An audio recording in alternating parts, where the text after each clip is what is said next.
The neon lights of Dubai reflect off the glass of a luxury co-working space, but Maya doesn't see the beauty. It is 4 p.m. and she's staring at a project proposal that was due an hour ago. Her head feels like it is filled with heavy grey smoke. She tries to type, but her fingers feel sluggish. She has spent the last 6 hours staring at her screen, drinking bitter espresso and scrolling through social media in a desperate attempt to wake up her brain. Instead, the fog has only grown thicker. She feels a rising sense of panic. "Is this it?" she whispers. "Am I losing my edge?" The modern world is moving at light speed outside her window, but inside her mind, everything has come to a grinding halt. Take a deep breath, feel the air fill your lungs, and let your shoulders drop. If you feel like Maya right now, trapped in a cloud of mental exhaustion while the world demands your best, I want you to know you are not alone. Please reach for your mindset journal and a favorite pen. Let's sit together in this quiet, cinematic moment and find the way back to your brightest self. Maya's struggle reminds me of Oliver, a young architect living in the heart of London. Oliver was ambitious, working on some of the city's most iconic new buildings. He believed that more hours equaled more success. He would sit in his minimalist studio for 12 hours straight, ignoring the sun rising and setting. Eventually, the fog arrived. He began making small, dangerous mistakes in his blueprints. His creativity vanished. He felt like a failure, a ghost in his own life. One Saturday, Oliver collapsed onto a bench in Hyde Park and just watched the trees. He didn't check his phone. He didn't think about deadlines. He noticed that the park wasn't productive in the way he was. Yet, it was full of life and growth. He began to apply this to his work. He started green time breaks, where he looked at nature every 20 minutes. He stopped eating at his desk. He began to prioritize deep rest over fake work. Slowly, the smoke in his mind cleared. His next design wasn't just accurate, it was a masterpiece of light and space. Maya, looking at her screen in Dubai, realized she had been trying to build a skyscraper on a foundation of exhaustion. Why does our brain turn into fog? The answer lies in a molecule called adenosine. Throughout the day, as your brain works, adenosine builds up in your system.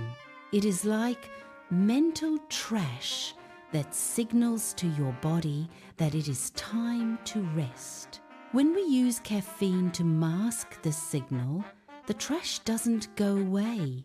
It just piles up behind a curtain. Furthermore, the blue light from our modern devices triggers the release of glutamate, an excitatory neurotransmitter. Too much glutamate makes your neurons misfire, creating that feeling of being wired but tired.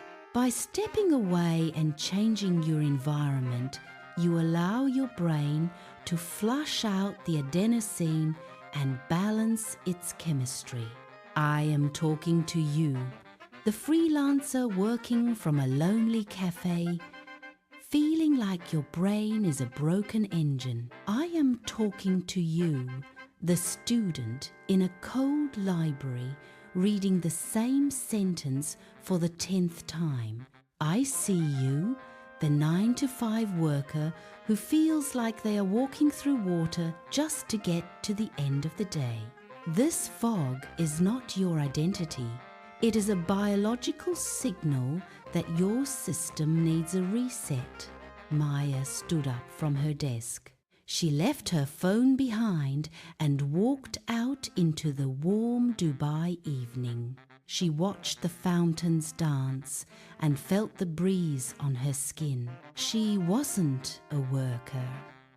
She was a human being. When she returned 30 minutes later, the proposal didn't look scary anymore. It looked simple. She deleted the messy paragraphs and wrote 3 perfect sentences. The emotional weight lifted, replaced by a surge of pure, golden confidence. She wasn't just working, she was flowing. Adenosine. This is the sleep pressure chemical that built up in Oliver's brain during his long nights.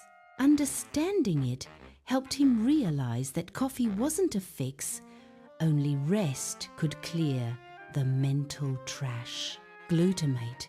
This is the chemical that made Maya feel wired but tired. It increased because of her constant screen time, making her brain cells too excited to focus properly. Deep work.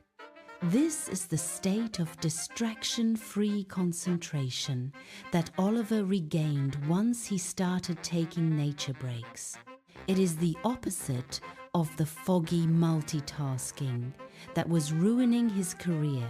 Open your journal. Let's start the environmental reset workshop. List the 3 blue light sources that you spend the most time looking at each day. Write down one place in your city, like Oliver's Park, where you can go to see green plants or open sky. Commit to a no-screen hour today. Write down exactly what time it will start and what you will do instead. Walk, cook, or sit in silence. You are a creator, a thinker, and a dreamer. Your mind is a garden, and even the most beautiful garden needs rain and rest to bloom. If this journey helped you find a bit of clarity today, please subscribe and join our global family of learners. We are growing together, one soft breath at a time. Goodbye for now, and keep your light shining bright.